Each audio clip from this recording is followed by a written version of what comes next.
Hi everyone, my name is Vesa, and my presentation is on the first chapter of the book, What Are Emotions For? So this chapter is introduction of our emotional responses and versus our rational ones, and the author is very much focused on the idea that our emotions really are inseparable from our rational reasonings on a societal level, and at the same time also on a biological level.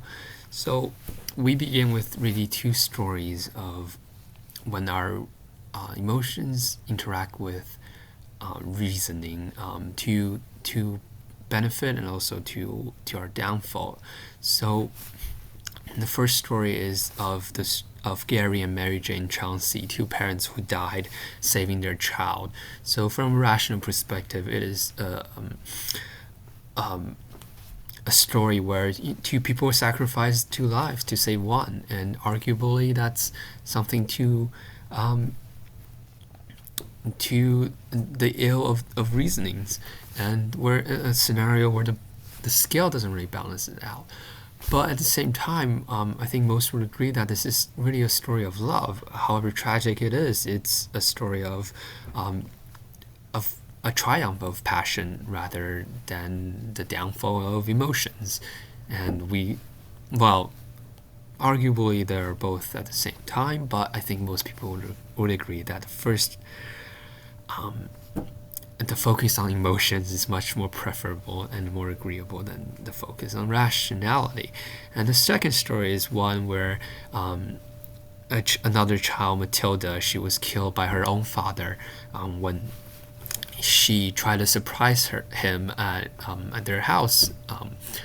The father did not know that it was his daughter, and so he had thought that somebody had broken into the house, and then so he fetched his pistol, and in fear he shot his own daughter. So a story, also a very tragic story of the downfall of emotions. So I think that would be more at a personal level, but on a societal level, the author talks about the interactions between our laws and our emotions, and how laws are sort of in a very Freudian kind of way thought of as limitations on our emotions. But we know that in reality, it is they very much interact with each other all the time, and it is really inseparable, especially when we get to the physical structure of the brain itself. So what emotions really are, according to the author, is impulse to actions. Motion coming from the Latin word motere, which meaning to move, with the prefix e, which means to move away. So this manifests in the physical responses of our emotions. Anger makes us make our blood goes into our hands as if we're want to grasp a weapon. Adrenaline kicks in, again the physical response. When we're afraid, blood goes into our skeletal muscles, especially in our legs, as if we're preparing ourselves to run. When we're surprised, we open our eyes more, as if we're scanning the area because we're surprised.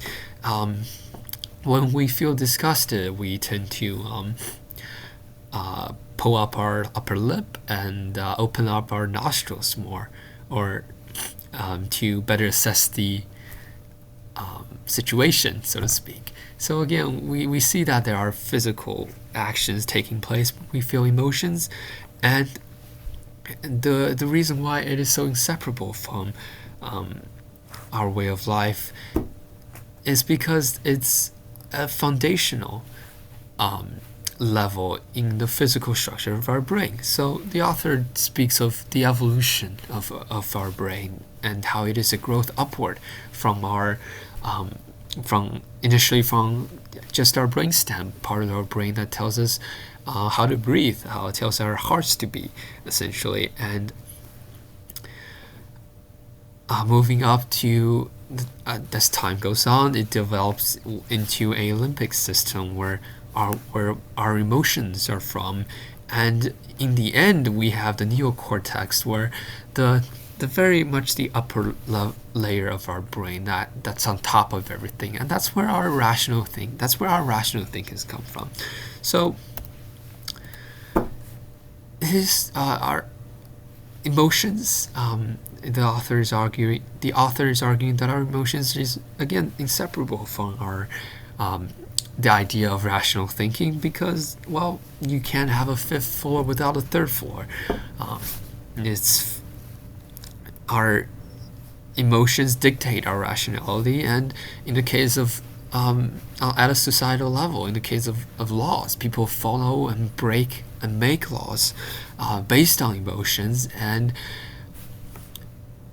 if there was a move towards the idea that emotions are a hindrance to our functioning, to our life, I think the author is arguing that